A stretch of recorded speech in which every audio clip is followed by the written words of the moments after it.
To our awesome audience viewing from home on the road, thank you so much for tuning in to another episode of Voice of the Ville.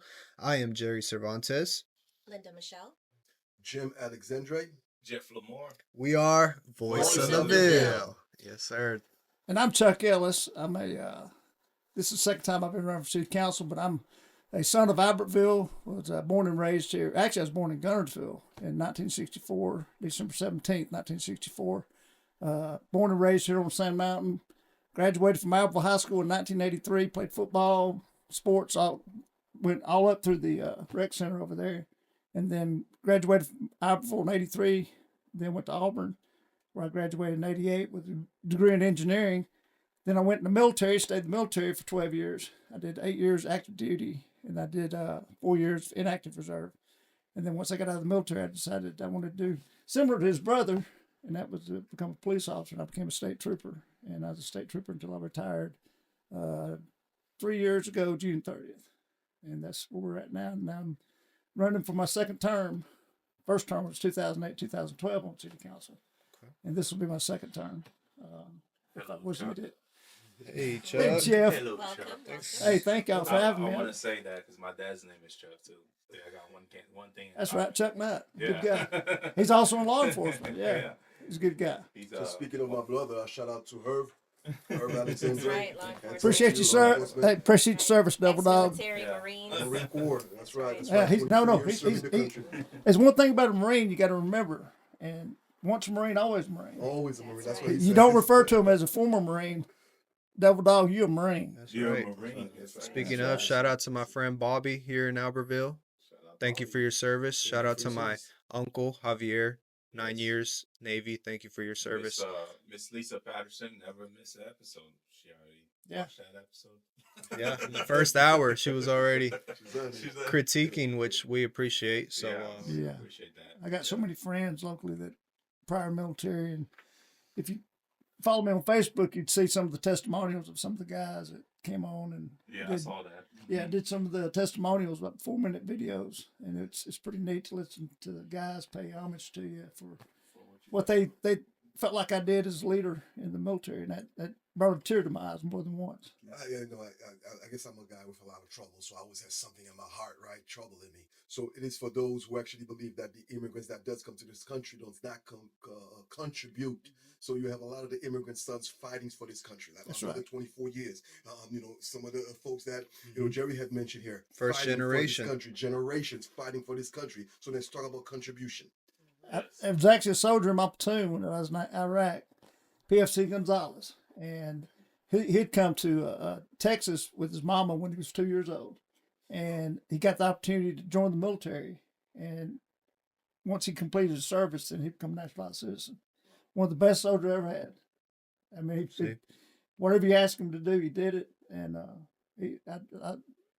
I'd do anything in the world for him. Love him to death. It's amazing. I got the chills. I got goosebumps because when you sit here and you talk about, as we sit here and we debate on the city and on different things that that we look at the end of the day, we are here. We are able to even have this discussion because of those who has put their lives on the line. Like Mr. Chuck Ellis here, right? And some of the other folks we talk about, Your my brother. brother and so on, that has put their lives on the line every day. They don't get to have these conversations that we're debating over, Right. just so we can actually sit here and do this. So again, Yeah. thank you and Well, thank you to anyone thank you watching. for all the military folks that's watching Absolutely. this Yeah, show, and thank thank you, you. Mr. Chuck, for your service. Hey, thank y'all. And, Thank you. No, Thank you for recognize not that. giving me so many tickets. Yeah, I never stopped. I don't think I've stopped anybody. I got a good memory, and people come up to me all the time and say, "Do you remember that time you stopped me?" You got behind me once. yeah. I'm on that Explorer. I get tickled when people used to stop me and they'd think I was somebody else, like Rob Rosser or Thomas Underwood. that's And what Rob's people bald do. and Thomas is Yeah. about 5'7", and I'm about 6 foot. Or they'd say to me, "Hey, do you know that Chuck Ellis guy?" When he was trying to drop a name, and I go, "Yeah, I know who he is." So I'd go back and usually I wrote a lot of seatbelt tickets because it was only $10. So I'd write them a seatbelt ticket and go back up there and they say, "Hey, when you see Chuck next time, tell him I said hello." And I said, "Okay, I will." You got the repetition for riding the most ticket, I think. Yeah, I did. I did a lot of seatbelt tickets. Yeah. I'd stop people for speeding. There's one thing I knew about my job, and that was I may not alter your speeding, but I could probably save your life by getting you to wear your seatbelt. Yeah. And seatbelt saves lives. It Speed does. kills, seatbelt saves lives. Let's get to it. So how do you feel about a city rental ordinance, and if passed, enacting that ordinance? You talking about city owner rental? Yeah, like rental on the rental properties, like creating this rental ordinance, and if passed, How do you enforce it? yeah, how do you enforce it? That's what I'm saying. I mean, there's a Fourth Amendment that we illegal search and seizures. Yeah, So you're talking about a rental ordinance that would allow somebody to go in and see how many people live in a house. yeah, like, And you can't do that. Like a general. You can't do that. Thanks for answering that question. That's because of the Fourth Amendment. Exactly, and then the Supreme Court of Alabama ruled against it, because if you make creating a rental ordinance for rental property, you have to do it for like a regular home owner. Right. So the reason I asked that question is because I know the answer to it, but I asked a couple candidates that show up here the same questions, and I feel like they did not answer it. That's the plain and question. simple Fourth Amendment. Yes, thank you. I mean, we are to be in our homes, on our person, in our cars, Right. not to be subjected to unlawful searches. Mm-hmm. You know, and that's a big thing that the Fourth Amendment covers. And I'm a big believer in the Fourth Amendment as anybody. Yeah, And without probable cause, you shouldn't be getting pulled and the over. rental stuff too. Or being Yeah. you be in somebody's house without Right, probable cause. and correct me, like the rental houses, and there's a lot of stuff that has to do with the Federal Housing Act. Mhm. There's a lot of that law that fall over. Like they say, a lot of people say, well, the city should condemn this house and take it down off that street, but there's process to it. There's Right. so many times you can leave a note. There's so many tickets that you can give. Some people just don't care. They'll just go Yeah, in you're court and pay the tickets. So the rental stuff, and I'm happy you answered that question for me. Well, the big thing about rental properties, I think, what the council had spoken about, and they've done a lot of good things Right. these past few days. I can't. They've done more good than I can talk about bad about them. One thing about it is they were talking about doing a ordinance which required a business license Mm-hmm. for property owners to rent. Right. And I don't know if they ever passed that. If they did, Well, they can't pass that. Yeah. Because I mean, if you keeping up with the well, they were just talking about making as them get a business but license. that's against, you're gonna have to do that for single, keeping it in record for the Yeah. single family. Single homes. Yeah, Yeah. single home. So you can't do that. I think that It'd be the tough for Supreme us to Court track. ruled against that. Yeah. Actually. Okay.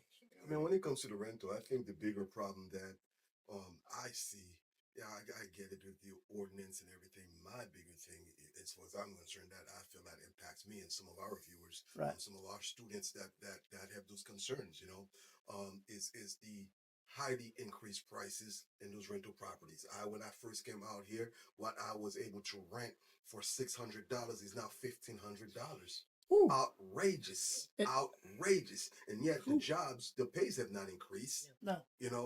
So I guess what can you say about that? Well, when you look at the population in there, if we've got somebody that's at or below poverty level, what does that mean to you? That means somebody's probably making less than $20,000 a year. Yeah. Family. Below, Usually it's about 18,000, 20 to 18,000 a year, and you're considered to be at poverty level or below. And to say that you're going to charge somebody $1,500 a month is just unreal. And Well, And I've got a niece Mhm. that rents a little 2-bedroom, and it's $1,500 a month, and I couldn't believe it. And that's Southern California prices. let me give you guys right thoughts here in on that. Albertville. Yeah, Let me give you your thoughts on that. If I'm owner financing a house, which most of those people in Albertville that have houses to rent, they're owner finance, right? Right. So the interest rate for owner finance is higher. Okay. Mhm. Correct. When you rent a house to somebody, you can only make $200 max. So whatever, if I'm collecting $1,500 per person, ain't it? Is it? No, It's just the house. The house. The okay. house. Like if I have the house that I have in Lucky Street, if I'm renting it to somebody, I Mhm. can only make $200 a month on that house. Is that a law? No, there's not a law. What that don't have anything to do with the city you live in. It has a lot to do with your interest rate and what the Federal Reserve is doing. So it's the same thing. Penny Mac is charging people 6% interest versus a couple of years ago after pre-COVID, Yeah. it was 1%. It was Yeah, it's low. Yeah. Very low. 3%. So the interest rate in the housing, what you're paying for your house, it had nothing to do. They're squeezing government, the homeowners. Yeah, they are. They can't make any money. It's not a seller market I either. mean, It's not a- let's look at it both ways. I completely understand what we're saying. That if the rate went higher, especially those homeowners who either just recently bought the home, or if they refinance their home and get a higher rate so they can take money and invest in other things. At the end of the day, we still have a problem because we have people not making enough money, but we want to justify that, hey, the homeowners can go ahead and squeeze it like that. And people are doing it. Why? Because they don't have no choice. They Well, need that's to the live. federal government. Yeah. It has nothing to do with local politics. Right. I think you and I talked about this, and you get a lot of exportation of people. Exportation of people. You But- exploit exploiting people. All right, Mr. Chuck. So do you think this is city level issues? I mean, you've been. I think, of course, you already know about the Fourth Amendment and how I feel about it. I mean, that's. So you think the that's- city have a council person and the mayor have the power to come back? How designate what a person should charge or. Exactly. You Oh, no, have no, the, no. You don't have the power. Over No. that. I mean, No, that's what I'm saying. it's It's a like telling somebody. federal level issues. We used to have record companies that come out and tow trucks, yeah. and they'd come out, and there would be a standard as to what they would charge, but we couldn't tell them what to charge. No. I mean, it's a private business in a city. You can't tell them what to charge. Whenever they do taxes, whenever they actually put sales taxes into the city, you don't know who puts in $5 million a year. You don't know who puts in $2 million a year. It goes business A, business B, business C, and it'll tell you, and it'll go across the board. It'll Yes, sir. tell you who it is because that gets into a private business. And I'm not saying A one wise second, man Jerry. that sat on this couch said that it's supply and demand. I mean, that's how simple it is. That's it. If there's houses and they're at this price and somebody pays for it, that's what that's the price. It is supply. It's And supply and guys, demand. this issues with the housing, Jimmy and Jerry. We could sit there and talk Well, we about could, it all but day. supply and demand. Let's go politics. Let's go real with it. Let's go 100 with it.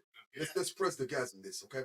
We sitting here, we're encouraging these people, these folks, to go ahead and go vote for councilmen to make choices for them. But now we have a problem. We say, well, this is the government because now you're gonna pay higher because of supply and demand. There has to be something to be done at the city level to say, look, this cannot go on. But name a One, city. one guy can sit here and he's okay with it because he's benefiting from it. One guy is saying that, no, I'm not okay with it because you know what? I'm more concerned about the little people who does not have a All voice. right, name a city that's doing it. Irrelevant to me. I'm So- in this city. What can this city do for it? Are you saying that on the city can't level, go right nothing? Are you saying on the city Uh-huh. level, nothing can be done about this type of issue? The issues you're talking about is pricing on the house. Like they can help developer build more houses, but the price is still going to be the same because the interest rate to build a house. When you're building a house, you need Jerry. You built a house before, right? Mhm. You need at least 2,000. Well, to build a single family house today, you probably gonna need 200,000 or 223,000 in 6% interest. And then to do that, you have to give X amount of percentage on a loan for 200,000. You have to put 10% down. Okay, so as somebody that builds a house to pay insurance, the interest rate on the insurance, homeowner insurance, it goes up every year. Property tax, you have to pay all that stuff. So it's all about the economy. There's so much a little municipality. Technically, these people are just city managers. You guys just manage the city, right? Yeah, they don't You manage the have price any on rent. back room to Biden. You don't have any back room to the governor. It's just like Jerry or Jimmy trying to get in touch with the governor. How you gonna get you can talk to Unless the you know who legislature. It's not that easy. So Security the agent answer won't is know. there's nothing that can be done. There's nothing can be done. These There- brothers there's are paying very little to be $1,500 done. and Get, that's just what get it is. over it, figure it out, which they do. I Figure it out, pay it, and that's what they do all every about day. who you That's vote what in it the is, office. yeah. It's not about who we vote because it doesn't matter who we vote. It's not at the city level. I mean, That's what we just said. I'm It's just not saying, at the city in level. your Business federal on- level, no, federal now- election does matter. Yeah. Okay. Elections What matter. a city can do and ordinance be the upkeep of the house or the upkeep of the properties. Ordinance is about that, Can't do nothing else. and that's I'm a true believer about in it. sovereignty, personally. I think when we deal with government, it's just one way so the rich can continue getting richer. It's just one way so we can continue controlling. And I will be very blunt about it. Okay? And I know those type of words can get you canceled, but hey, if I have a voice, I'm gonna say it like it is. Because if we say that at a state level can't do nothing, it's at a federal level. So therefore, Right. these folks that when they talk about when I'm out there saying, like, your vote matter, and they say, well, how about the housing? What do we do? Look at them in the eye and say, no, the city can't do nothing about that. All That's right. at the Does the federal city level. does the city run the Federal Reserve? Yes It- or no? They do It's not. the It does. problem They is are- interest rate, man. It That's is. all it is. It's It the main is. problem. Interest However, rate. here is It an costs open. more to build a house. Here is an idea. So you pay more. to Here is an rent. idea. Here's Yeah, an idea. yeah. What's the How about idea? let's put some limits into place? If you're going to purchase a home within a city, we know where the economy is, and you're going to purchase one for you to live, you get the homestead, Okay. which is great. Who's May I gonna finish? research? May I finish? Finish your point. That's why I'm electing somebody to do the research. I'm the little guy. Remember, I'm the little guy. I gotta work But every name day, a city 40 that's hours a doing it. week, and I gotta put in the overtime. Look, You guys know who you You've are. been in the room. Mm-hmm. When you pass an ordinance, you have to hire a lawyer that knows about ordinance. Well, see the lawyer does, yeah. Yeah, city lawyer, It's- right? My point is not about the But- process. To pass a law, you have to compare it to a city within the states that's doing it. You It's know? good. It's good to have case law that Yeah, supports what yeah. you're doing. What's gonna support? and in So, most in cases, other words, folks, you guys heard it just for yourself. You can turn over as the city to get a whole lot of KY so you can have it and you're going to Alright, hold it, let's- right? let's and save the then, conversation and, for and let's personal move on with it stuff. because Let's leave two it. says that. Because here's the thing. Why not look at, hey, let's get some laws in place. Why not look at how much are you paying for that home? Yeah. Because some of them actually straight out own the home. All right, the reason why there can't be laws for that, right? That's like saying let's make a law to lower the price of coffee. We can't do that because in a housing economy, like Jeff is saying, if I build a house over there somewhere and I charge $3,000 for it, somebody's gonna pay for it or it's not. It's gonna be me that's It's paying for it business. to Yeah. build it. Yeah. So if you don't want to buy it, that's fine. That's But if fine. Jeff comes and buys it, then I'm gonna sell Yeah. it to Jeff. you Of do course. one or two And then things: you Jeff sell it turn around or and you have to lower put your it- price too. Sell it or so lower the the Federal price. Reserve is printing Yes. money like it's like going Here out we of go. style. Oh, like, yeah, Here we like go. bubble I gum. mean, that's the federal government. Mhm. We little people on the local level and the state level, they don't have anything to do with the Federal Reserve and the federal government, what the chairman of the reserve want to do. Yeah. Or how I much mean, it all costs this to build money a we're house. planning to give to other countries. I mean, like, Yeah. I'll tell you what. So then Well, tell me again why my vote matters. well, why you vote matter in your It local? does. Why you vote? How? Why you vote matter in the local election? I'll tell you why. You need your street paved. You need people in there that's not gonna bankrupt your city because you need people that's gonna elect the right people on your school board. You need people to pave your road and Which make means you sure need that people you trust. crime is in control. In the Maslow hierarchy, if I do not have a home to live, none of that stuff matters to me. If I'm not safe, I don't have a home, I don't have food to eat, none of that stuff really matters to me. So again, tell me, why is my vote matter? If I'm worrying Just- about how I'm gonna pay this I $1,500 a can't month, tell you why you oh, you won't cannot vote. tell me. I can't tell you. It's personal to you. Voting is It's not about personal personal to me. We talk about the little folks who's going through that problem that I'm talking to in the street saying, guys, if you know somebody who's a U.S. It's a citizen, federal- may I finish? If you know somebody who's a U.S. citizen, right, Uh-huh. and they're at least 18 and over, your vote matter, go out there and vote. And they turn around and say, well, go out there and vote. What am I voting for? $1,500 that I'm paying. I cannot do nothing. No matter where I go, that's what it is. What exactly they're going to do for me in that issue? Because we said, according to the Maslow hierarchy, So are you what saying? is what is the most important thing to somebody? So are you Your saying food? that don't vote? Food, Your shelter, basic needs. basic So if I'm Safety. stuck worrying about my basic needs, please tell me, why am I talking about voting? So the mayor can. I don't get this, Jimmy. So you're telling me that there's limit to power, okay? There's limit to power. Yeah. Just like my good friend Brock. There's a lot of things he can do in his level, and there's a lot of things he cannot do. Right. There's a lot of things you have to go to this other level, which is Robert Idaho or you're talking about Brock Coffin, right? Brock Coffin. Yeah. Yeah. One of my good friend. there's certain thing he can do. There's certain thing he cannot do. This is why there's the Senate. This is why there's the council. Yeah. This is why there's different the commission. There's Checks a and lot balances. There's a lot of checks and balances. So, Mr. Ellis, let's what's go ahead got and you just- motivated to To run run again? again? Yes, sir. I think the big thing is I'm excited about where the city's going, and I think that I've always told people, and Jeff and I have talked about this before, that he was asking me if I was going to run for sheriff again, because I knew him when I ran for sheriff in 2014, and of course I told him probably not, because I thought Phil was doing an excellent job, and he said, "What about city?" And I said, "Well, I thought someday about running for mayor if Tracy's not running." And he said, "Well, I think Tracy's running." And I said, "Well, Chuck's not running," because I thought it'd be difficult to beat him.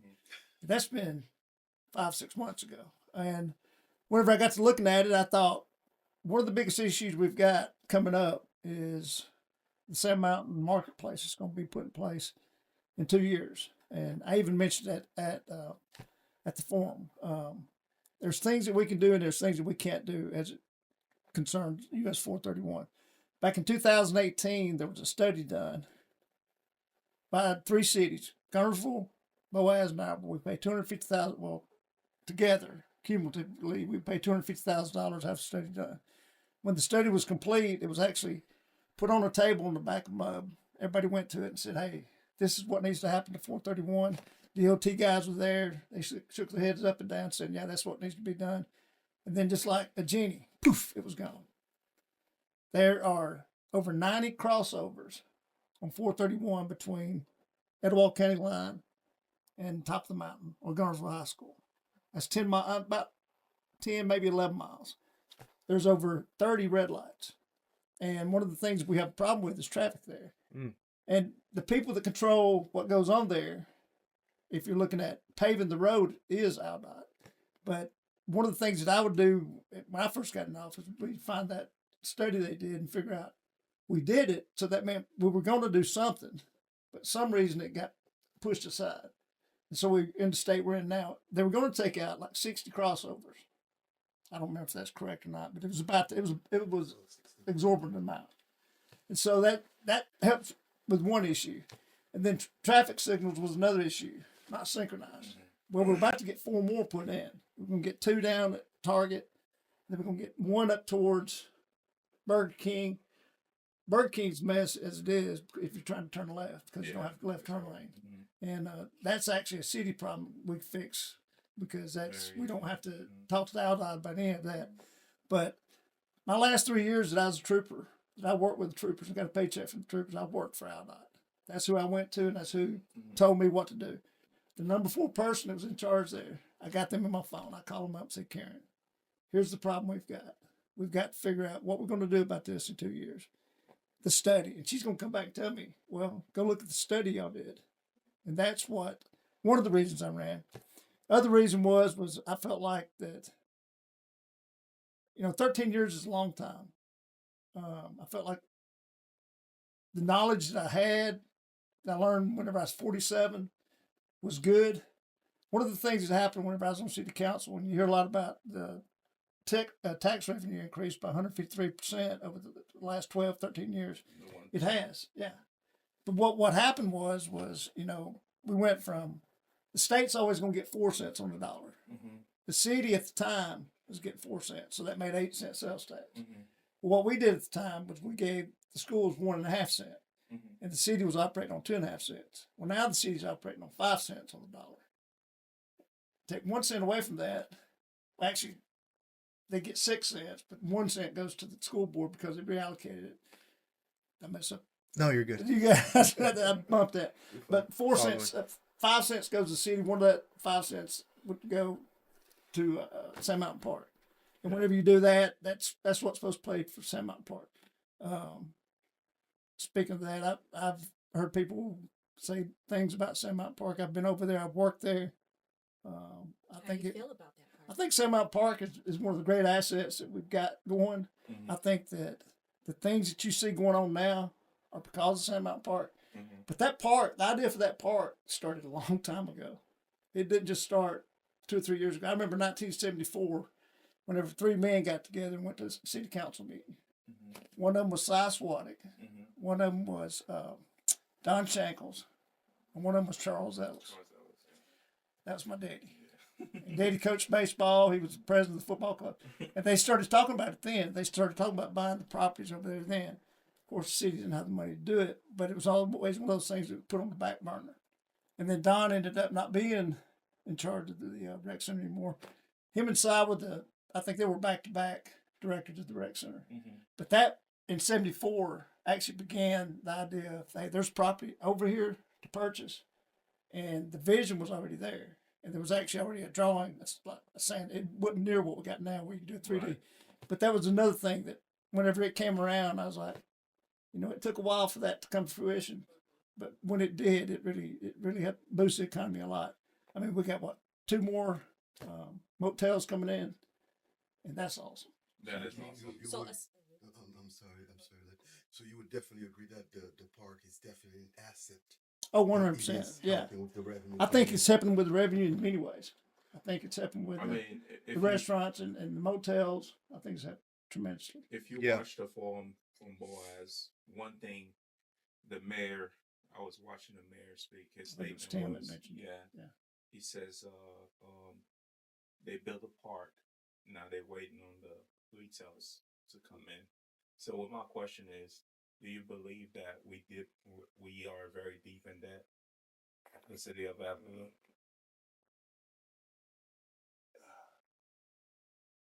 You always hear you got to spend money to make money.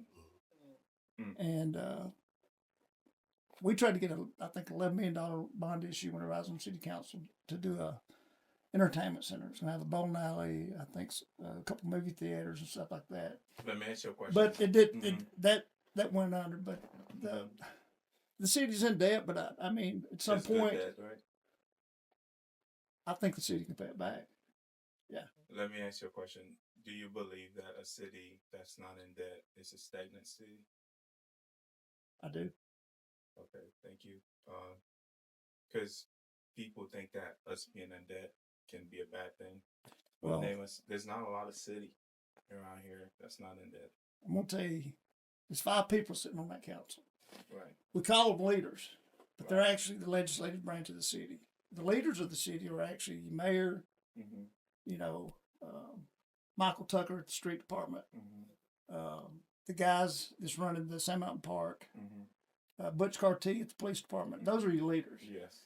Brent Ennis at the fire department. Those are your city Mike leaders. Brewer, Mike Brewer. Those are your city leaders. It's not the city council. Mike Bryson, the aviation people. Yeah. Yeah. What's that? Mark Bryson, something like Bryson. Chestnut. Mark Chestnut. Mark Chestnut. Yeah. He's doing a good job. Yeah, all these aviation. Yeah, the aviation. he's the folk. director of the Okay, aviation. with Yeah. Speaking of airport. the aviation, what's your thought on the airport? Oh, I love it. I'm a pilot. I go out there all the time. I know Doug. I've been using that airport for 30 years, and Mhm. I mean, to see a Delta airplane come flying in there, I got chill bumps. What's your thoughts on the council president? The guy that currently serving right now. Nathan, Yeah, because you was one of the guy that appointed him into Yeah. that position. You were one of the person. I think he took some of my ideas I had back in 2010 and made them come to fruition in What's your 2023. thoughts on him? About him? I think he's done a pretty good job. I mean, I think he's done the best he could. I think that he's done some things that he didn't think he would have to, Mm-hmm. and he's done some things that he said he wouldn't do back then. But as you get older, you mature, Mhm. and you never say never. It's like I said, I would never get remarried, and then I met the sweet lady Holly, which I met, and She is a sweet lady. Shout out to Holly and Bell. Yeah. Yeah. Bella and Holly. Love you. Let me ask you. So is it necessarily a bad thing to move up in government? Like, let's say somebody running for a commissioner, for instance. No, you Is that talking a- about? Yeah, Like if he were running for commissioner? Nathan wanted Oh, no. to be commissioner. He'd actually run for Brock's. Well, it wasn't Brock's seat then. It was It was Kerry Rich. well, Kerry was actually running No, against he him ran against Kerry Kerry. Rich. That was in 2010, 2010, and then yeah. you guys appointed him. in 2011. Yeah, Yeah, and at 20 Neil hours. Smith got the job, Yeah. State Department. There's another end that we have out by. He's over the Kerry Neesmith and I graduated high school Neesmith, together. Yeah. Mhm. He is over the maintenance department for Aldott. So having that end, having the end with number 4 in command, Yeah. and I know so many people down there, and they do this thing. It used to be, I don't know if they still do it, but the director had one day a week he'd set aside a mayor or a mayor's representative could come Right. down there and sit down and talk to them about the problems they have in their city Yeah. with federal or state highways. So And so that that's needs what to I'm be utilized. saying. It's not necessarily a bad thing to have our own people from our own city to move up in government. No. Okay. So is that a valid reason for somebody to run against him? No. Thank you. So speaking of the problems in our city, I know that 431 is one, but what do you see as, aside from that, what do you see as the biggest challenges facing our community right now? I mean, we already hit on some of them. Affordable housing, Affordable you know, housing. that's huge. I mean, we've got 3 ordinance officers. I hit on that night of the forum. And some places look good, some We have places 4. there's 4 now. Yeah. Um, MK. Well, we might be back to 3. I think we're We at have 3 4. now. I know. MK left, so we got Sammy, Matt, Jeremy. Yeah. Yeah. And they do They do a good job. They work. I mean, they're kind of like, you know, in federal government, you've got the agencies that fall under the president. They work at his, you know, whatever he's trying to do, then Whatever the that's mayor- what they're doing. Mhm. And so whatever the mayor, you know, he says, this is what I'd like for you guys to focus on. Then that becomes their focus. I work under the mayor's order to work with the court enforcement to learn about it, and the job those people have to do. Yeah. It's a Yeah. very, very, very hard job. It's like babysitting grown-ups. Oh, yeah.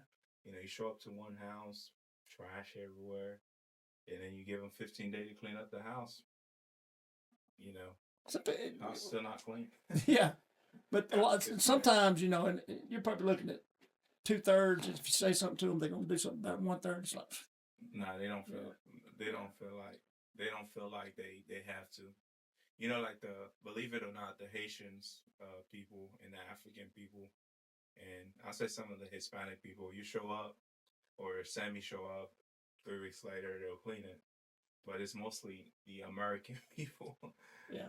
that's kind of rebelling. You know. Wow. Yeah, You know? tough job. Shout out to the city ordinance officers, Shout out. They And- deserve the credit. Oh, including deserve- Albertville Police But you know, the Department. police department also have that Mhm. ability to enforce ordinances, and I Right. mentioned that night. That's important. Yeah, that is important. Yeah, You know, they 'cause do a that throws great different job. look at it because Let they me- show up in uniform and it looks different. So do Yeah. you believe that there is currently issues that the city are specifically within the city that's currently the city is currently facing, right? Like Aside from housing. aside from the housing, there 431, is issues, Right. you know. What Oh, other yeah. issues do you see? Yeah, I think a lot of it. I mean, we've got a wonderful high school. I saw a figure the other day that said that pushing about 80% are at or below poverty level, and that floored me. You know, good paying jobs helps with that, and that's where Mike Price comes in, and that's where Matt Arnold come in. You know, Matt's over the county. He's one of the economic developer for the county. I think I was economic council. Whenever I was on the council, we had human technology, which was brought in, and Matt was very instrumental in doing that. I think we got to get those guys, and they probably are more so than what I've seen because I haven't been in the know as much as say Right. Nathan or one of those guys has. But they got to come together and be one to push the city for more industrial development. And we've got places for them to go. It was like they were talking about. I went to the Boaz Forum, and they were talking about we got buildings for these people to go to. And Mayor Walker actually said that, you know, he had the vision of Sand Mountain Park before Apple had it. He just couldn't get people to move on it. And when I was on city council, one of the problems we had was I couldn't get people to move on it. Being a member of 5 councilmen and trying to get a majority of 3, where you only got to get 2 other people to go with you, is hard. I couldn't imagine being in U.S. Congress and trying to get a majority of 435. It would be almost impossible because too many people double talk. They're going to tell you one thing, And then they go look over here and tell somebody else one thing. More politics. More politics. But there's one thing about Chuck. If I tell you that I'm going to do something, that's what I'm going to do, or I'm going to die on that hill trying. From 2008 to 2012. Yeah. Do you feel like you are now more qualified Oh to yeah, serve in the council? much more mature. I've seen a lot more stuff. Not a state trooper anymore, so those guys can't really have you by the leash and tell you, hey, you can't be talking about that, or you can't do this, you got to do that. And now I'm retired now, and it's a little bit different. You know, I was talking to a guy. There was a guy at a council meeting one night, and he didn't want a pistol range out by his house. And the next day, I get a call from my supervisor, and the supervisor said, Sergeant. He says, Trooper Ellis. I said, yes, sir.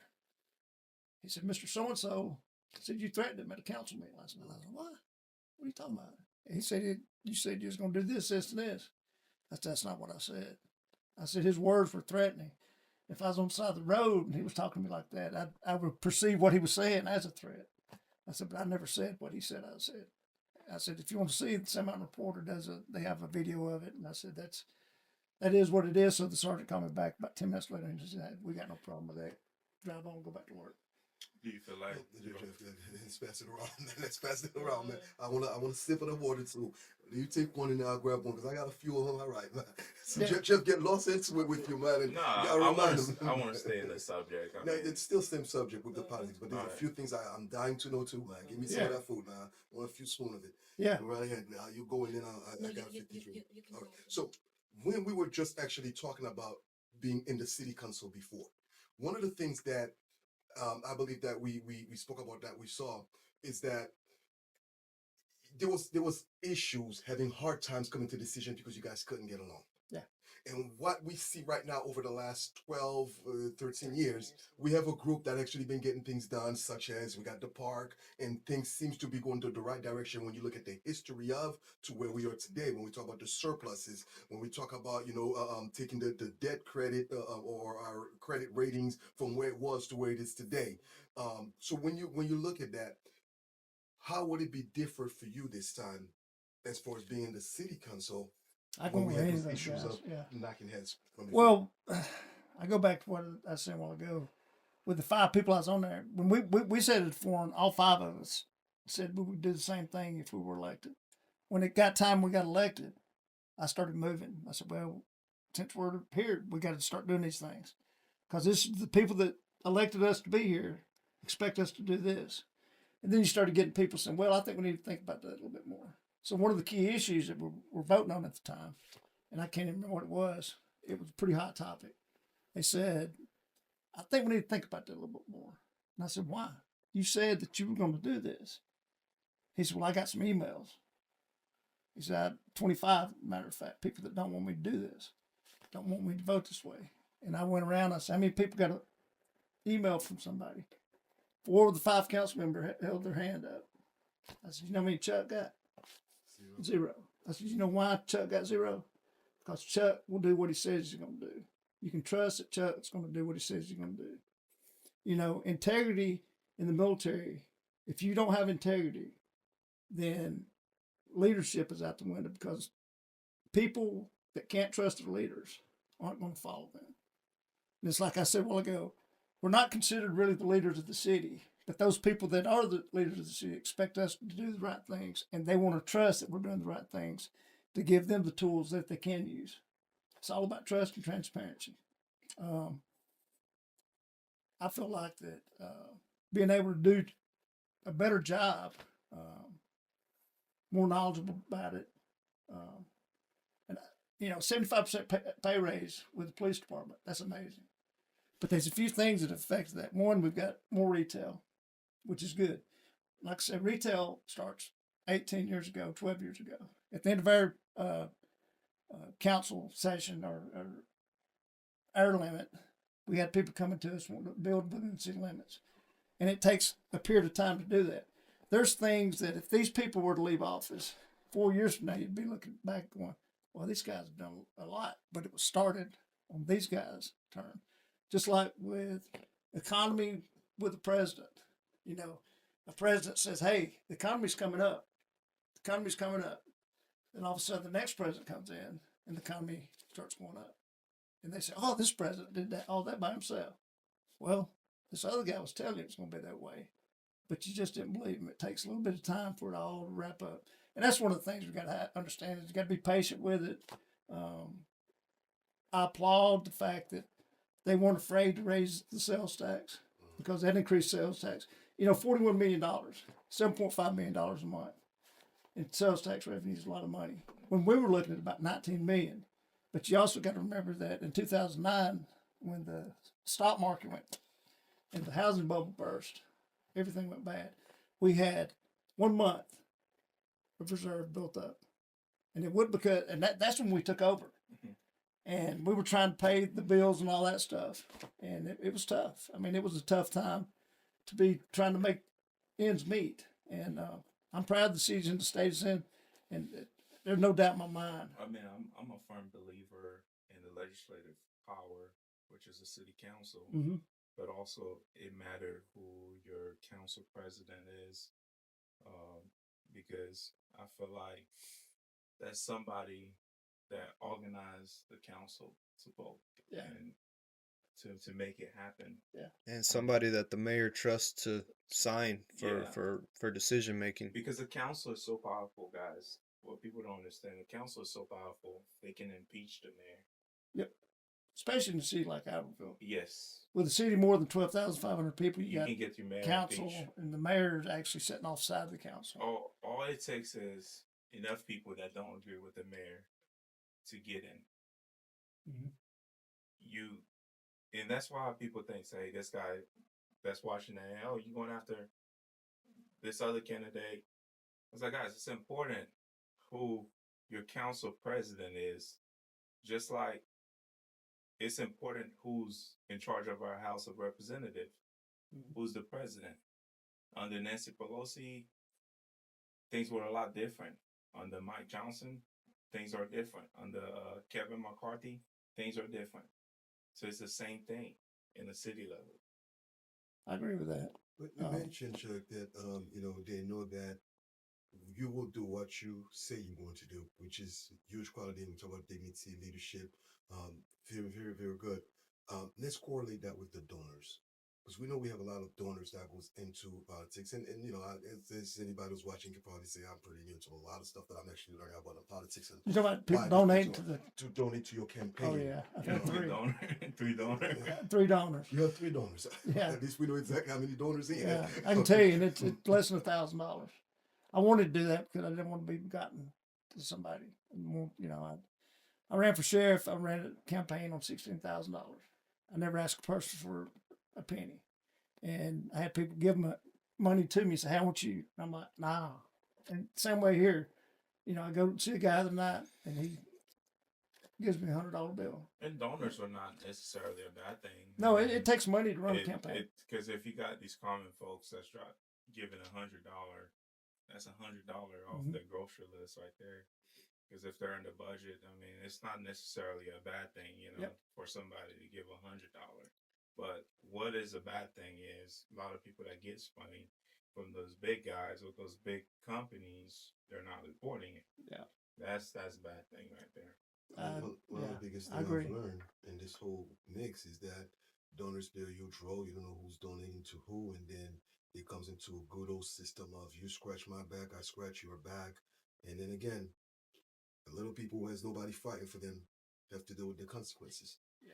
So, and as I could stand, I guess I am just one to hear at this table who's concerned about the layman people, the hard workers, the one that really get our economy stimulating. That's really, really what I'm interested in. You know where I live? No, yeah, I know where you live. You know where I live? I live on Columbus Street. Okay. Yes. All right. There's a little Hispanic family live across the street from me. There's a Hispanic lady and man live next door to me. All your neighbors are Hispanic and Haitians. Yeah. And I see the struggles. Mm-hmm. I have them come to me and ask me questions about, hey, my husband got caught without a driver's license, what I need to do. And I explain it to them. See, 2008, 2012, we were in the middle, there was a large influx of immigrants. And one of the things that I tried to explain to people was if the biggest problem we would have if we're not vetting folks. Making sure the two biggest things that you vet people for are criminal record and then medical record. Make sure everybody's not sick, don't make sick with virus or something like that. Smallpox, which we eradicated back 1971. So knowing that I live there and knowing that I'm probably minority and I'm living probably a quarter mile from where I was raised as a little boy, where I went to McCord Avenue as a first grader. Um, those folks, I see the struggles and I see the houses they live in. And it makes me feel bad to think that, somebody owns that house and it's more than likely Caucasian guy. And he's got money to buy a house, but he's not doing the proper things to make sure that the house is maintained. So upkeep the house. So the upkeep of the house is very important. And it makes me feel bad. A lady came to my house one night and she spoke very little English and she knew I had a state trooper car out my driveway. But she felt safe. And she knocked on my door and she was having a spat with her boyfriend. And he beat her up pretty bad and wanted to know if I could do anything. And I said, yeah, I can. Let me get my clothes on because I was asleep. It was about 2 o'clock in the morning. And so I get up, I go, and he's already left by then, but we had a description of him, what he was in. And he was eventually caught by PD. But she said, she told me she had another problem. And I said, what's that? She said, during the melee, my cat ran up in that tree. I said, okay. She said, do you think you can get it? And I said, I don't know. Does it have claws? She said, yeah, it does. But I had some gloves, Kevlar gloves that we use when we search people, and I put them on and helped her get the cat out of the tree. So, it's a totally different. We've got people that have been here for a long time now that, like Miguel, that's been here all his life, like you guys have been here all your life. And we've come full circle. Yeah. And, it's a different culture. I love different cultures. And people would always used to tell me, well, what you're worried about is you have a problem with this type of person or you have a problem with this type of person. I'd always tell them, well, then you don't know where I live. Because if you'll come see me, you can see who my little girl's playing with out in the yard. And you can see who I'm eating birthday or getting a piece of birthday cake from. A little girl named Patience, who's 11 or 12 now. At the time, she's probably 1 or 2. Shout out to Patience. Yeah, shout out to Patience. But do you believe that Appleville is a sanctuary city? What? Do you believe that Appleville is a sanctuary city? Oh, no. I don't. So you believe that we are heading in the right direction? I think we're heading in the direction that the city, it's a melting pot. Okay. It's just like what we've said. At some point, my relatives came here from Germany, England, Ireland, went to South Carolina. So we got a melting pot. And it's one of those things where people go, oh, he's changed his mind on whatever he said in 2008. It's not that. It has nothing to do with that. It's what I was talking about a while ago, the vetting process, making sure people are safe to be. They're not, they go to school with your kids. Right. And they've got the proper inoculations. Right. That somebody may be coming in that might be a child molester. We don't need that. And that's the whole thing with when you start talking about ICE. The bad people that don't need to be here don't need to be here. And the way they do it, I haven't read much on, but that's the whole process that I think that we could probably revamp and figure out. The way to do it is, like we said in the beginning, the most criminal people that are here. And then somebody's going to say, well, I know this white guy that molested 4 kids down the street. Well, he needs to be in jail. Mm-hmm. He needs to be, matter of fact, it's a place for him one day. Well, the ICE thing, it's like when you're talking about criminals like that, and it's important to get them out. But I'm talking about like ICE. The way it works when they say get the criminals out, it's like if somebody come here on a work visa, his work visa expired, and he don't turn himself in, they automatically make him criminal under the U.S. Constitution.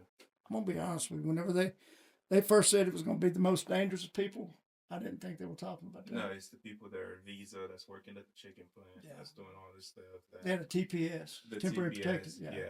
and then it ended like October. Is it October? Not October. October is going to be a September tough month. 2nd, isn't it? Yeah. February, I think, is when the majority of those. October is going to be a very tough Yeah. month for Alabama. My sister, well, Right. I'm going to tell you what, and we hadn't talked about revenue that much, but when you look at the things that have increased the revenue, sales tax revenue, one is increase the number of people that's here. That's increased because people are spending money. And then the other is inflation. That is increased. Because that new law come into effect, right? Mhm. Yeah. And then another So, thing is you got Mr. more Ellis, sales tax. if I may speak on that a little Mhm. bit, you've had some well-known, pretty much stances on immigration in your career. So now that you have the opportunity to speak on it, talking about taxes and stuff, how have your views or policies evolved on the immigrant community here in Albertville? I think they've always been the same. I think that what you're thinking is what somebody has written or what somebody has said. But it's like I said, we're a melting pot. And we mentioned it earlier about serving our countries. My stance is no different from the way it was 2008. It's just that people thought that this is the hard chuck. It's going to double down on this and make it this way. When I was saying the whole time, we got to make sure that folks are properly vetted for these reasons. And, they throw out the R word, racist. Yeah. And that's whenever I'd say, come spend the night with me. It's salt papered on it. Can you Yeah. explain a little bit of the vetting process just for my education? Well, I stood up for a guy, Indian guy. He owns a store over in Morgan City. He wanted to know if I'd go to ICE with him, or INS, I think it was called back then. He said, "Would you go with me the day that I get sworn in?" I said, "Sure." He said, "I want to explain the process to you." And I said, "I'd love to learn it." So I go over, and there's a room full of folks, different nationalities, and they're getting ready to get sworn in. And I'm just in awe of the fact that these are guys that have gone through the vetting process. Now, Which vetting process? Let's be more specific. well, Like people naturalization. People that Naturalization. No, she's Naturalization. talking about the immigrants, like the vetting process of those people living in the community. Oh, I think at this point, There's for not. the most part, the vetting process has been done. It's been done by the community. I mean, Explain that. well, you go to your next door neighbor and you talk to them. How many people will get on the phone and start chatting with somebody that you've never met My neighbors. and you don't know who your neighbors are? Yeah. I like to go to my neighbors and talk to them. And I mean, I agree with Mr. Chuck on certain stance because I work with a lot of law enforcement, and there's sometimes the way that the program that was created by the Biden administration, it's like you get somebody across the border, you use companies like Catholic Charity, they hotel you in Mexico, and then they bring you into the country, and then you turn yourself in. And by U.S. law, they have so many days that they can hold you in jail, and then they give you a paper. It's a I-94. Mm-hmm. Yeah, They give you I-94. So in that whole process, there's no fingerprinting, there's no background check, there's nothing. So this person is in that country.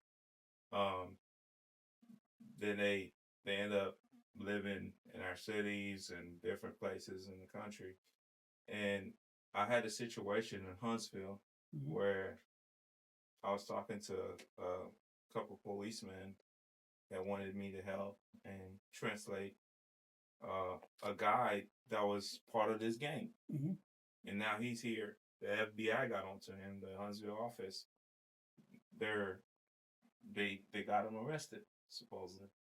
And I was asking him questions. I'm like, well, he explained his travel to here, in which I feel like if we are allowing people into the country, we should. It's very important that we do that, and we do the vetting process. That we make sure that those people that's living in our community, they're good people. And I'm an immigrant. I don't have a problem with immigrants coming over No. here to work. I think that they deserve. Some of them deserve opportunity to work and take care of their family, and they benefits. I can say that immigrants benefit me a lot because they buy all my cars. So The community would hurt Yeah. right now. yeah, if We'd the be in a lot of immigrants are trouble. gone, yeah, a lot of business. And it goes back to what I was saying about the taxes. I mean, people buy stuff, but I say that in the vetting process is, it could be shortened. And as I was talking to Sonny, the Indian guy that I went with, he explained to me how long it took him to get a green card, It's hard. and it was a long amount of time, but it was also expensive. And so my thought was if you shorten the time and you make it a little easier, but you do the things that got to be done, which is medical checks and the criminal checks. There's a couple other. Then you're doing the right things, but the amount of money he had to pay just to get a green card, and then you've got to wait once you get the green card so many years before you can apply for naturalization, and then you've got to study a book. 10 years. Yeah, that a majority of the people, and I'm gonna say that if I had to go take the history test that they gave, I might not pass it. Probably would. I want to. 95% of Americans. I want to think that I could, but it's It's hard, very man. difficult. And Sonny It is told me hard. that, and so You I, have to tell them all the tribes' name. yeah, You have to study the tribes. You have to study everything about this country. By the time you're done, you're gonna know the Pledge of Allegiance Yeah. by heart. and you wouldn't believe whenever they swore them in, and they were holding their hand up. Hey, I mean, the tears coming. I mean, it made me tear up. I tell But you it was, what. people didn't know that back then because nobody covered it because it Let wasn't in me the tell paper. you, It was the more most- confrontational. The most amazing thing, my dad, right? Yeah. So me and him. So one time after high school, I realized that my parents realized that. Wait, Jeff, you're not a U.S. citizen. Mom pulled out the thing, the card expired. I was illegal in the country. I So got a called story for you. I called my job at Hibbets. I said, look, I can't come to work right now. I'm illegal. And my dad was like, don't say that. So anyway, we went through the whole process and it's fine. We went through a whole process to get my citizenship. The greatest moment of my lifetime is just to chill. Knowing that you went through this, all the FBI background check, all the fingerprint, back and forth from Montgomery, back and forth from Montgomery. A lot of time you go to Montgomery just to sign one little paper, and then you swearing in as an American. Yeah. That was the greatest Feeling, right? feeling. I went to vote. Interesting. I was excited. And you wanted to vote. I wanted to vote. Every I time was you got a first chance in to line. And I'm like, look, man. And I had the license. They took the FN out of my license. Yeah. I never knew what the FN That- said before. Look, if Jeff can do it, if Jeff can do it, See, You can do it. anybody could do it. I get that Oh, what is question that all the supposed to time. mean? I was like, I'm not smart or something. No, but Yeah. on The another foreign note- national thing. On another You know, note, questions. especially for a lot of the folks I know that does watch and ask certain questions, what actually we were just discussing here, what Chuck Ellis was really going into as far as the vetting process is probably what was wrong with the previous administration. Yes. There has to be a vetting Vetting process. process, And when you yes. just take people to, what makes a country, we said you got to protect your borders, you got to make sure there's security, and then people got to find jobs so they can fend for their families. And when you take that out of it and you just opening your borders, that is a problem. I mean, It is a everybody problem. gets There's a sick man and who once said, I didn't mean to interrupt you, but he once said, and I forget the guy's name, that you can't have open borders in a welfare state Mm, because then you start having problems. absolutely. And but the vetting process is supposed to take care of that because you vet the folks. And I've got a story similar to what Jeff said. I went through the Trooper Academy with a guy about a month before we were supposed to graduate. They pulled him out of the classroom You're illegal. and they say, "Hey, when you came here?" He's like, "I don't know. Mama said I came here whenever I was 2." He said, "Yeah, that's a true story." He said, "But she didn't do the proper paperwork for you to be naturalized at 2 years old." And he goes, "What?" He said, "We're going to have to take your pistol and all that stuff from you until you got to go to Atlanta." And so he goes and he has to study up and do this stuff. Similar to what Jeff was saying. And finally, he stayed in our class. He did everything he had to do, and he got to graduate with us. But I was worried he wasn't going to get to, because this kid was as country as cornbread. But he was from Columbia, and he's a good guy. He still works down in Baldwin County. He was a police chief down there last time I checked, but he wasn't legal, and it was like, that would have been disheartening for him to go through all that we went through and not make it. And then it's disheartening to think about the amount of money that gets spent, and what you were saying about the folks that do that, like Sonny did. And then you can't just expect that this is going to happen and people going to come in and not have some issues.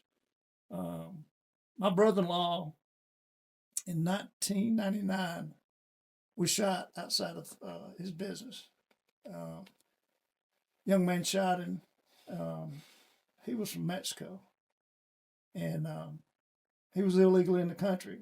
And I remember he shot him 9 times. They'd gotten into a confrontation. A lot of folks said, well, that's why Chuck takes such a hard stance on immigration. Well, it wasn't that. I mean, I love my brother-in-law. It's actually who I named my daughter Marley after. It was the fact that, he took a husband away from my little sister. He took a dad away from a daughter and a son, and it was tough. But if something like that happened, I mean, you're a state trooper, mm-hmm. and you're a man. Yeah, I did. I mean, you're only, there's so much you can hold back against people like that. Yeah, and I didn't. I mean, I knew that there was folks that I dealt with that were bad guys that were white. It didn't, the color of skin didn't matter. I mean, some of the meanest people I met were white guys that just get upset with the world. It wasn't more of an immigrant issue necessarily. With my brother-in-law? No, they just had disagreement at work. You talking about the reason that he shot him? Yes. Yeah. No, they got a disagreement at work, and one pulled a knife. I'd actually met him. I'd gone into work with him and met him one day.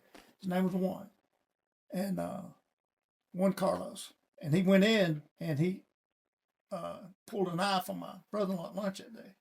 So my brother-in-law said, "No, you're not going to put a knife on me." My brother-in-law was about 6'3". One was about 5'7". Oh man! So he took the knife from him. He said, "You ain't gonna pull a knife on me," and that's it. And so he came. When they got off work at 3:15, he blocked him in, got out of the car with 9mm and shot him 9 times. First shot went through his hand, came out his tricep. And where did that incident happen? IMH out on Hustle Road. Wow. Yeah, pretty close where my sister and brother-in-law had a store. My brother-in-law actually is the one that notified me. I was with the kids, waiting on him to get off work to go work out. And I made a lot of death notifications during my lifetime, and from wrecks and stuff like that. But got to tell my baby sister that her husband got killed. Pretty tough. I remember one morning, I was probably a lot younger, and you were walking, and somebody hit you with a truck. And they had to carry you to the hospital. Yeah, it was November 28, 2012. That was after I'd gotten off city council. And one of the guys joked with me and said, "If you'd have done that about 2 months ago, you may have gotten reelected." And I said, "That's not funny." But, Yeah, that broke me up pretty bad. Everybody talked about it. The woman was like, "You were dead." Yeah. I remember. I was thinking, man, it's just, Lord, just how I'm going to check out. I got a young daughter, and I want to see her go to college. And fortunately, she's a senior in college now.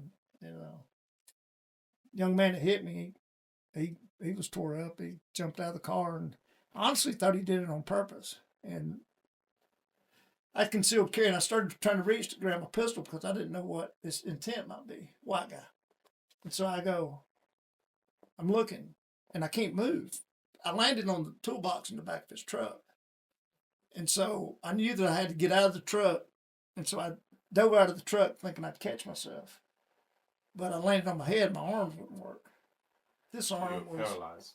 Well, I wasn't paralyzed. This arm was out of socket. This shoulder, the ball was broken. It was like right here. Oh So both arms were, I was incapacitated. This leg was facing that way. It was like, whoop, that way. But I wasn't sure what his intent was. So when I landed, it busted my head open from about right here to about right there. And irony of the thing is my opponent, his daughter actually witnessed it. And said it looked like a bag of feed or something. I forget exactly what it was, but I remember the whole thing. I remember him jumping up. The young man, he's about 6'5", 6'6", went to school with his daddy, about 4 years younger than me. And he got out of the truck and he ran up to me and he said, "Man, I hope I haven't killed you." And I said, "I hope you hadn't either." I said, "Go over and sit down on that curb." Stop crying. I said, "I'm going to be okay." And I started inventorying myself the way they taught us to do in the military. And I started thinking, okay, I know I've got a cut here. About that time, Rex Adams pulled up. He was a police officer at Iberville. And he didn't know it was me. And so he started talking to me, "Sir, be still, don't move." And I'm like, "Rex, stand me up." He's like, "Sir, I can't. Blood running down my face." He says, "I can't, sir." And you know how sometimes you get sweat in your eyes, you go, blow it out of your face. And I did that, and it blew the blood that was coming down my face up. And Rex, I said, "Rex." And I could just barely look up at him. I said, "Stand me up. These people don't need to see me like this." I said, "They're used to seeing me take care of problems, not be the problem." And he goes, "Chuck. And I said, "Yeah, Rex." He said, "You gonna make it?" I said, "I think so." I said, "I can tell you what's hurting on me right now is my leg." And he goes, "Yeah, your leg is pretty bad shape." And my leg, I was laying flat down. And I'll tell you this, and we'll go to something else. But I could look over to my left, and I could see my foot right there. And they were worried I was going to lose my leg because I was going to lose the pulse, the blood going to my ankle. And so whenever the guy named Brent Ennis showed up, he asked somebody, what was Chuck doing? They said, he was running. And he said, "Running from the police?" Because he made all the sirens at one time. I don't even think he was on the job that day. And said, no, he was jogging. And it just so happened that the First Baptist Church video caught it. And I didn't even know about it until about 2 or 3 days later when Jill McBurn Oakley came to the hospital and said, "Hey, Chuck." Or she said, "Bud, hey, Bud." You know what I'm saying? She yelled, "Hey, Bud." Hey, buddy. "Hey, buddy." She said, "Hey, buddy, you ain't going to believe this, but we got that on video at the church." I was like, "I don't see it yet, Jill." So about 8 days later, I got the nerve up to watch it while I was going through rehab, and I was like, "Dang, that truck smacked me good." And it's actually on one of the videos that I did that one of the guys that I served with, we put it in there and they call it Survivor. So Jerry, what's on your mind? he's thinking hard. What's on your No, mind, no. Jerry? Chuck, you did mention Jimmy. about your daughter's opponent's daughter was witness. So now that gives us a good segue. Let's talk about your opponent. Why that particular seat? I told you I had 3 donors. And the threshold to have to report to the state is $1,000. I could have had a lot more donors.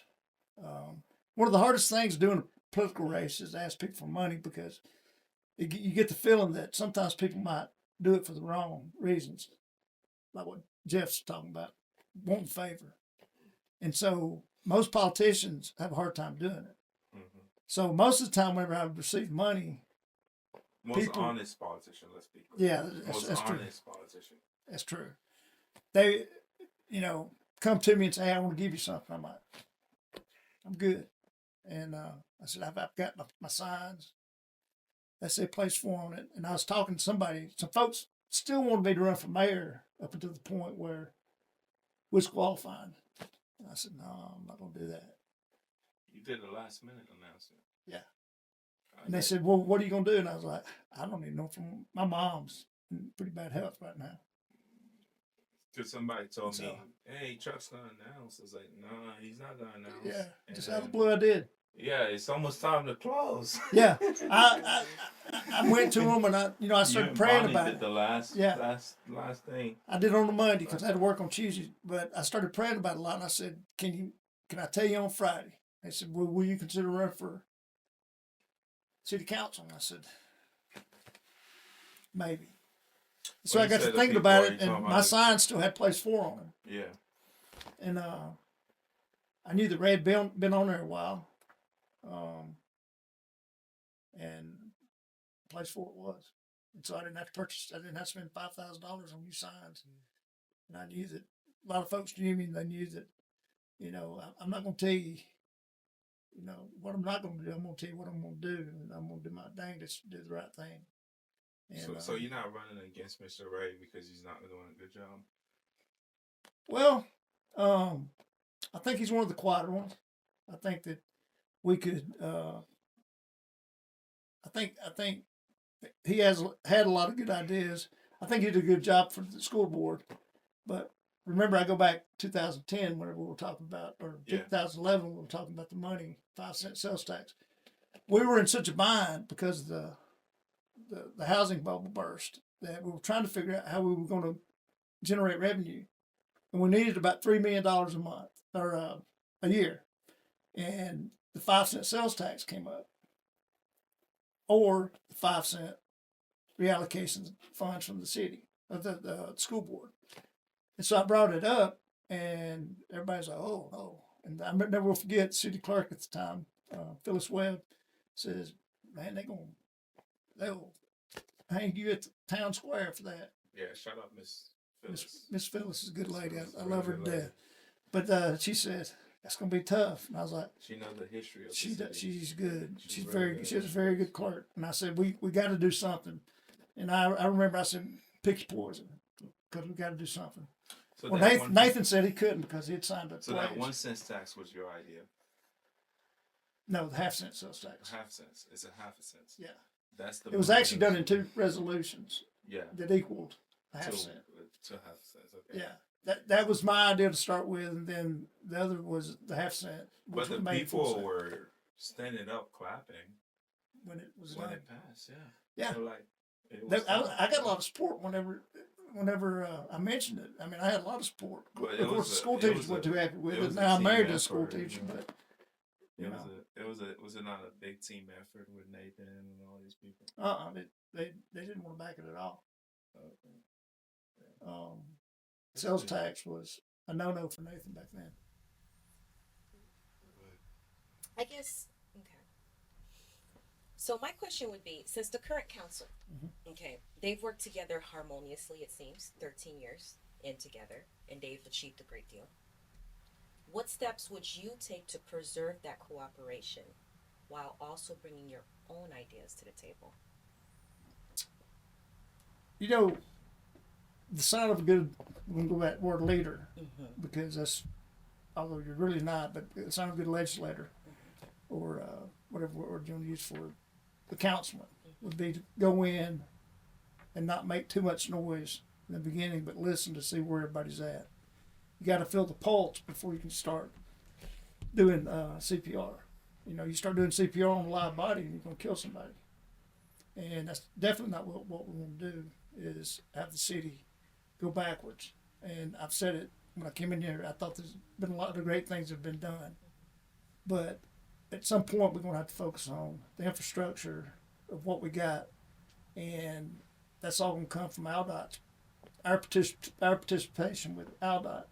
Now, and getting them to cooperate with me, I think one of the first things we've got to do is figure out where that 2018, it may not have been 2018, but it was somewhere pretty close in there, where that study went and what happened to it. In relation to 431. In relation to 431. And I could tell you what happened to it, but I'm not going to, because the people that made it go away know what happened to it. And it's kind of like what Jeff was talking about a while ago about big money, and I'll stop at that. But the PAC money. yeah, but doing that and knowing that I've got the pull with the people in Montgomery to make something something's got to happen, because Alabama 205, we can't widen it. 431, that's the corridor that we've got to use, and that's where our revenue's going to come from. I told you that story about. Remember we talked about that? Me, you, and my wife talked about it one time. Somebody offered me $20,000 to run for city council. Really? So people offer me $50,000 to run for mayor. That's a lot of money. Yeah. He showed up. He's like, hey, I was like, dude, what am I gonna do in the council? I don't even know. I know a little bit about the job. I don't know what the job is, and I would look pretty stupid as the first. Oh, somebody told you to run? Yeah, to run. Hmm. Yeah, to run. Yeah. Did you make them mad? Huh? Did you make them mad? No, they wanted me to run. For Oh, city okay. council. Okay, I got you. Yeah, after my That threw him back there for a second. no, they were like, yeah, you want to run? We got you covered. We'll make your sign. We'll make everything. And I was like, well, I don't live in. I mean, they're. I just thought that's that's crazy. Yeah. People would offer you that kind of money. That's a lot. It is a lot, and that guy he has a lot. and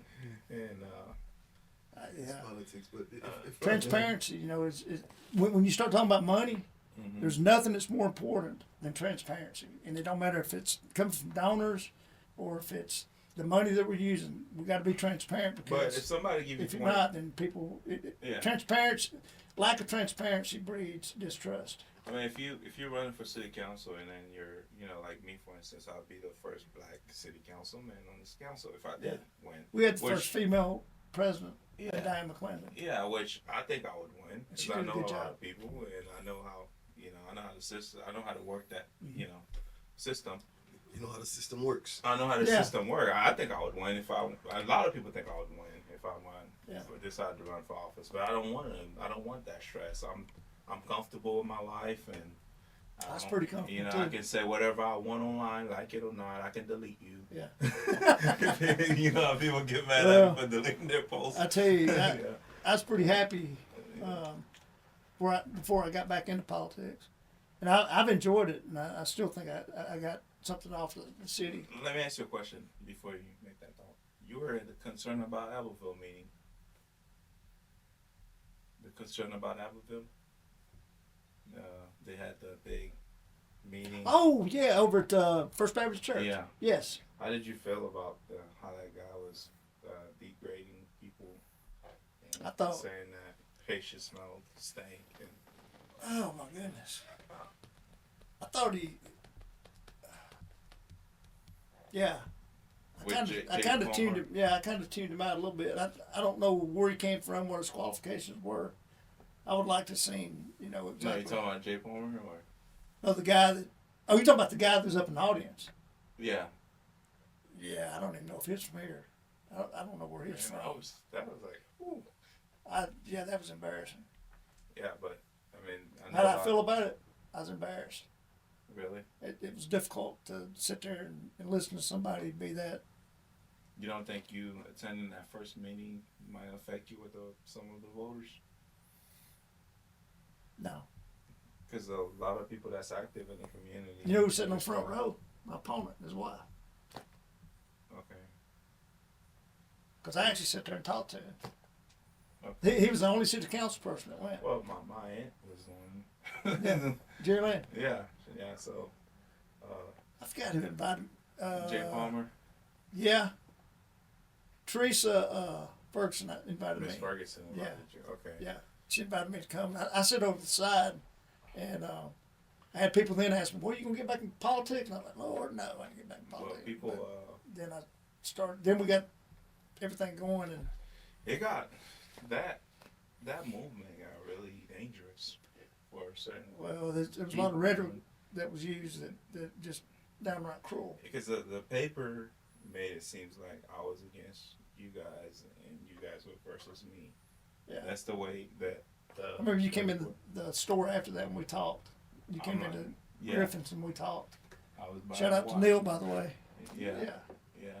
Yeah, he was looking at one of his watches. Yeah. But That was Neil.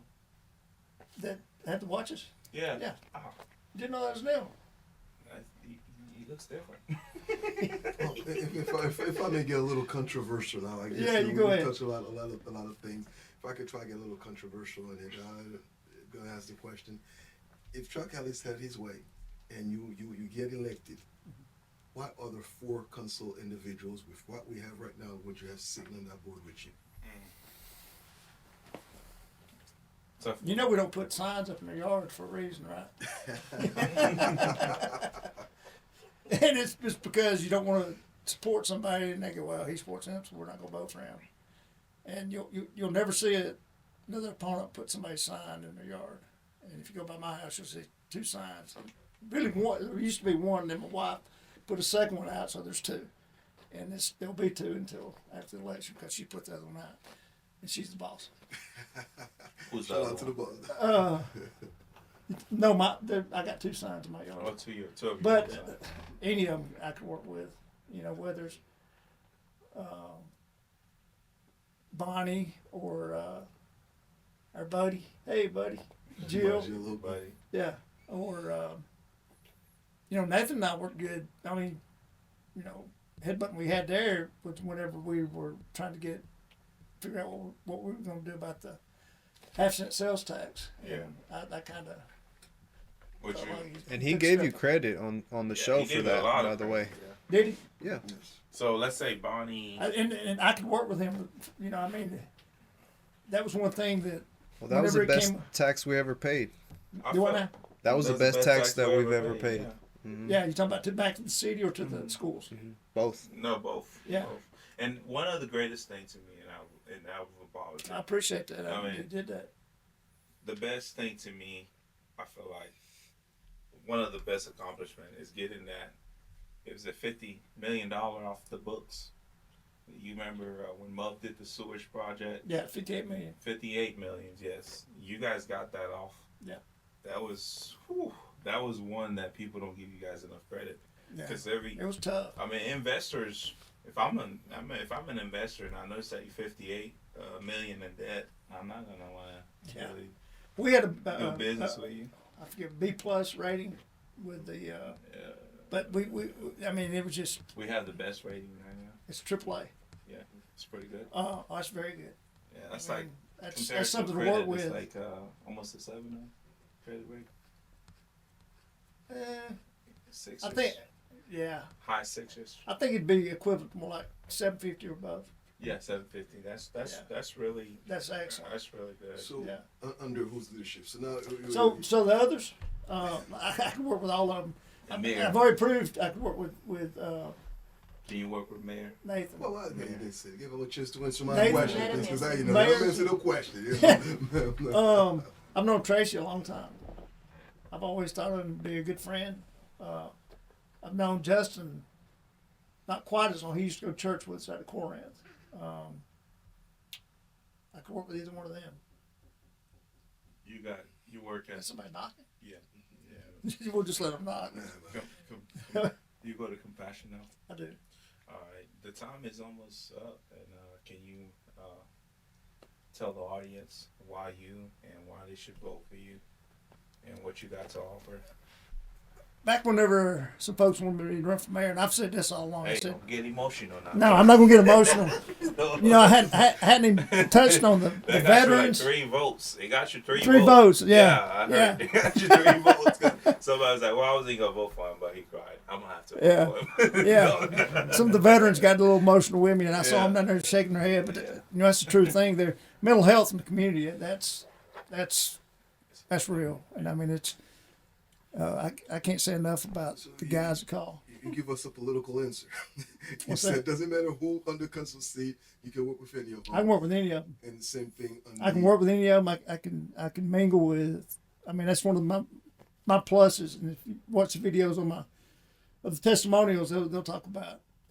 A guy from Detroit is talking about me, and he says, if you see Chuck, you immediately realize one thing: he's from Alabama.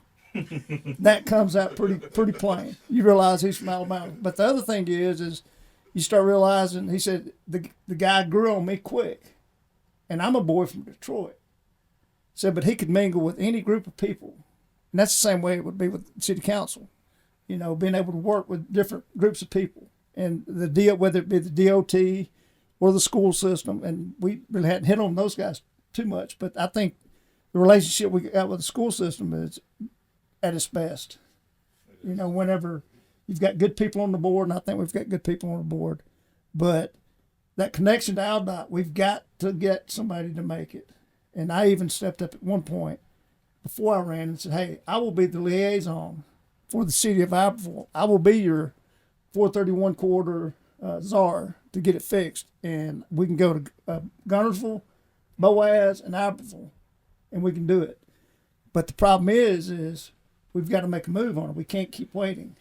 And like I said, when I mentioned talking about running for mayor, I said if anybody could do these three things in the city of Albertville, and you're gonna laugh at a couple of them because they kind of seem weird, but I said if your plank for your platform consists of these three, one is a fix for the problems on 431, using the study that we had.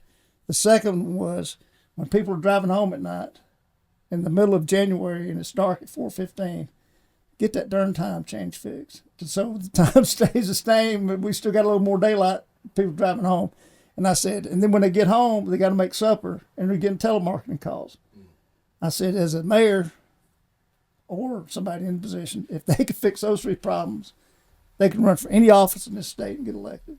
Of course, there's people sitting there now going, he might have a point about that. I mean, And it is aggravating when you're trying to eat supper and somebody's calling you wanting to telemarket you. but you know, in music, there's somebody called a one-hit wonder. Like somebody make a hit, Yeah. and then they gone for a while. Nobody heard of them. So in politics, there's one-hit wonder, right? There's people that run for office when they know that there's possibly they can get in, which is getting in is the hit, right? But besides that, you hear silence from them. They're not involved in our food pantry. They're not cleaning up the streets.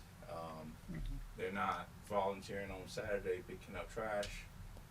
They don't go to the Christmas programs and help the kids in the community in need. Do you feel like I've done that.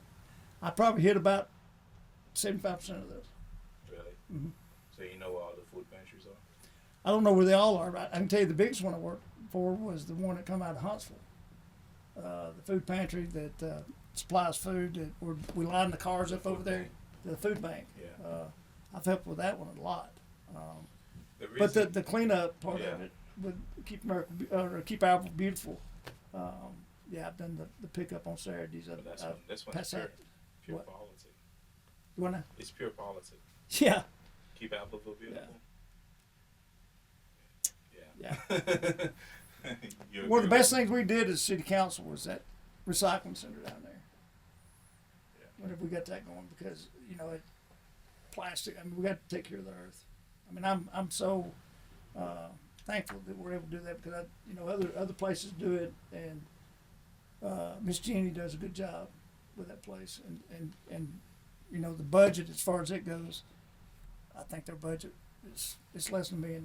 That may be $280,000. Are you referring to Keep Appleville beautiful? No, I'm referring to the recycling center. Oh, recycling. But we have got the budgets right as far as what's important to the city, which it shows that the police department is still the highest paid with a budget, I think, of about $9 million, and then you go down to the fire department.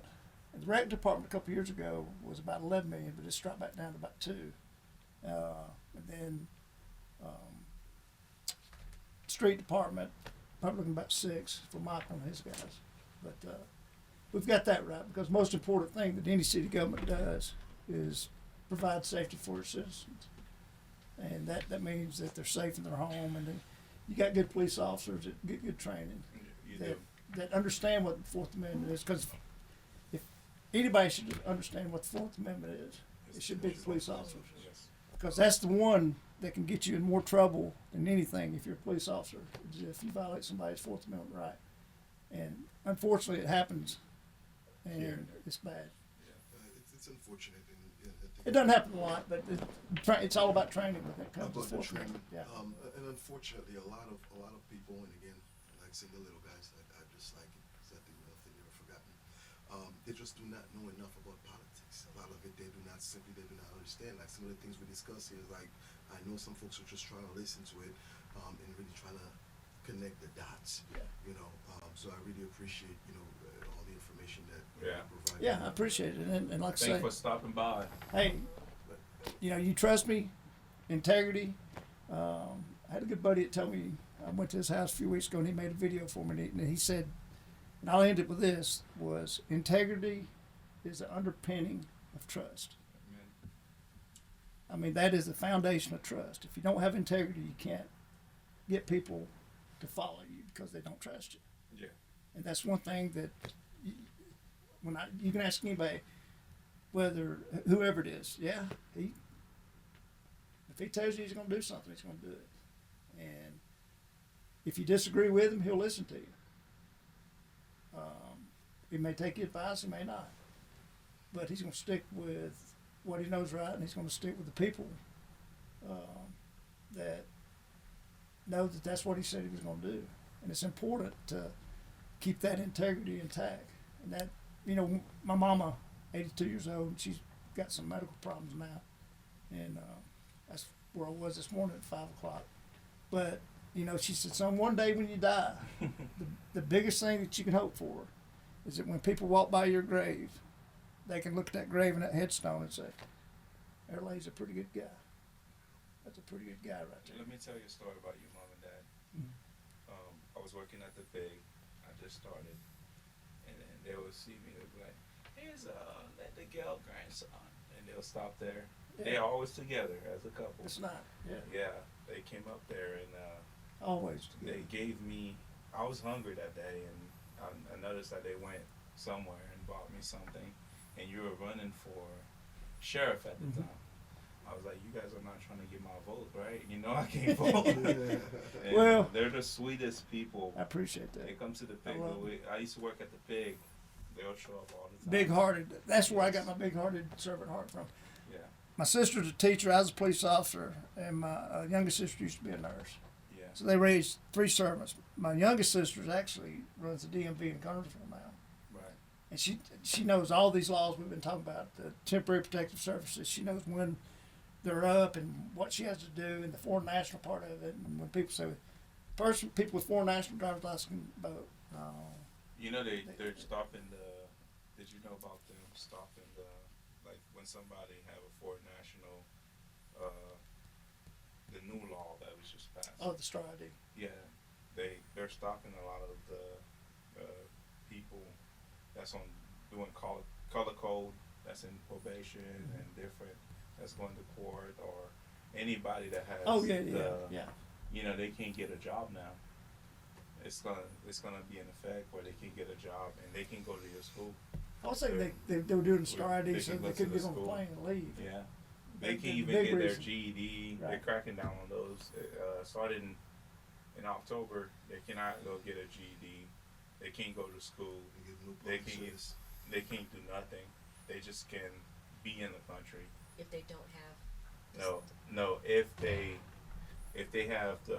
they come under the Biden program and if they have the I-94, The TPS. they're gonna start cracking down on all this. If they don't have a status, you're saying basically. Yeah, That's it. yeah, it's gonna kill Well, it's happening now. A lot of them have lost their status, and some of them. yeah. Well, they're cracking down on them harder. Yeah. There's a lot of folks coming in her driver's license office that are actually going to the consulate and got the paperwork, and she comes in and she does everything she can. I mean, she processes her and another lady. If you ever been down there, it's a little cracker box. That's something that I wish the state legislature or the county commission would get them a bigger office. The I mean, building? they don't. That building is it's tiny. Well, they stopped. It's the smaller program than this at the room. School, they did not. Yeah, well, I mean, it started back with Coach Chafin I need to talk to West Kitchen when I see him about that. about stopping the driver's aid. No, the building. Oh, Wes, They yeah. need- they need That'd be a good somebody- person to talk to, Wes. Somebody need to talk to Wes and Miss Gina Ross. Great lady. Yes, and Brock too, because Gina Ross. they need 3 examiners down there. The Those 2 lady ladies gave that me a do note it one time. do 90 apiece. Yeah. I mean, they'll do almost 200 people in one day. If you go down there at 7 o'clock in the morning, they'll be stretched almost to the CD harbor, and they just they need somebody to My thing is advocate for them. the license, some license that they give to people that have the I-94, and that comes under the Biden program, or the license can show that it's valid, but when somebody pull you over, they're going to system the license is expired. Yeah. That's kind of Yeah, It's there. well, the LEDS program, misleading, you know what? it's about 99% legit, and then sometimes they fail to put it or do a recall on a warrant. That's another reason why running for city council. That I know the law. I was in law enforcement. It's important to And have that's state it's important to have a lawyer. I mean, city's got to have a lawyer. We got to pay a lawyer. We pay him a lot of money. He does a good job. But to have somebody sitting on the council that knows the law, that's enforced the law, that has been the person putting people in jail that have violated the law, that makes a big difference. But And it does make a difference to having a businessman on there too. yes, business people are important. And whether you like Trump or not, he's one of those business guys that he kind of, he'll say some stuff sometimes Well, that make you strange. But Speaking of that, actually, I opened up that can of worms. well, no, that's the vibe you gave me. Yeah. You give me a Trump vibe, and Trump I'll say, supporter. you give me a Trump vibe because I think in my history here in the United States, that's one guy who said what he's gonna do and does what he said he's gonna do. So nobody should be surprised in Well, anything that he's done. In my personal opinion, Donald Trump didn't come up with the phrase fake news. I did in 2010. When people started telling stuff like what he was talking about a while ago. Wait, I'm Jimmy, sorry. are you a Jim, Trump supporter? who me? Yeah. no, Listen, I forgot your name. I'm sorry. Jerry. What Jerry was talking about a while ago, we when I got hit by the truck, my short-term memory went to pot. So I apologize about that, Jerry. But he didn't come up with that term, fake news. I did. And the fake news, it's amazing what people can do with copy and paste and do other stuff. And it's So people talking about this got this from news, right? I'm not just pulling just from something people. out of my no. right. What, This was- This was people. This is about the time people start doing checks on where they get the sources from. Mm. Are You know, and it doesn't matter if it's Fox News, CNN, MSNBC. I can't stand to watch any of them because all of them are going to be slanted this way or that way or this way, and it just depends on what source they get from it. Well, that's why this show is very important, Mr. Ellis. We like to have in-person conversations, get I've to see enjoyed what it. type of character comes in here and have a discussion with people that have had different types of experiences, come from different places, and we know that we're pretty much the news going forward. Yeah. And you get to hear it right here first. So I hope everybody that's been tuned in today gained a little knowledge on some It's been some fun. of these things, and thank you for coming, and thanks everybody who's been tuned in. let me just clear the air real quick. Yes, your vote does matter. Yes, it does. I know I get emotional about certain things, and especially when things is out of our control sometimes. Right. And I would appreciate your vote on August 26th because people always say, you didn't ask me for your vote. If you're watching this and you can vote now, I sure would appreciate your vote. That's a big thing. So those Yeah, of tell you who him, Jimmy. can vote, 18 years or older, and you are a U.S. citizen, you can legally vote. Get out there, vote, because that's how we can change things. So Yeah. if we get so emotional about it, let's get out there. Let's ask the questions. Let's not be afraid to have a voice be heard. It's At like the end Ben of the day, said. Send 'em out get in the out there park. and vote. And Send Mr. 'em out in the Ellis park. said it himself. City council is not the city leaders. We had our buddy came in here and said that they're city servants. Yes, that's right. Who City said servants. that? Tracy. Oh, yeah. Was it Well, he Tracy? hasn't been on the show yet. No, he I'm hasn't been speaking on the about show. Who you Nathan. talking about? Who you referring to? your buddy. Remember? Hey, buddy. Oh, hey, but Jill. She's exactly right. Hey, buddy. Yeah. Shout out to she's Jill. exactly Hello, right. Miss Jill. Yeah. Yeah, shout out again. I was telling somebody that the city council is two different entities between the mayor. Yeah. You Well, guys- the mayor is the leader of the city because he leads those department heads to do but the you things don't that. lead the council. No, he doesn't. They're different Yeah, entities. it's because of the Correct. size of the city. The city has got 12,500 people. Their council separate from the. Yeah, it's I mean, if you go to Boaz, the mayor actually heads up the council. If you go to Gunnersville, the mayor actually heads up the council, and they can actually have a vote on the council. We're here, you don't. I mean, we've got 5 council members, Mm-hmm. and if we vote, the majority wins. That's why I said, well, it's difficult to get a That's why majority it's of important 3. to get the right people. You gotta get the right people You to do the mayor right can thing. win. You get the wrong people in the council, then you gonna We got to get that study. they're gonna get that. They're gonna get that impeachment. Yeah. Yeah. For Yeah. no reason, There's people. Yeah, that's happened before. That happened. I happened. think it was Fairhope. Mm-hmm. The mayor got Because people don't like the mayor. was told the mayor he actually sat on the council with him. May not have been Fairhope if you're the mayor of Fairhope and you're watching or whoever it was, I apologize if I got it wrong, but they had a disagreement, and they told him to sit in the audience. Yep. He sat in the audience, and the council did their thing, Impeachment. and then they impeached him. The Okay. impeachment. Yeah. All right. Yeah. That's a wrap. That's a wrap. Thank you, Mr. Hey, Chair. I enjoyed it. Thank y'all for having me. It's Mr. Ellis, thank you. once again, all you vets, appreciate your service.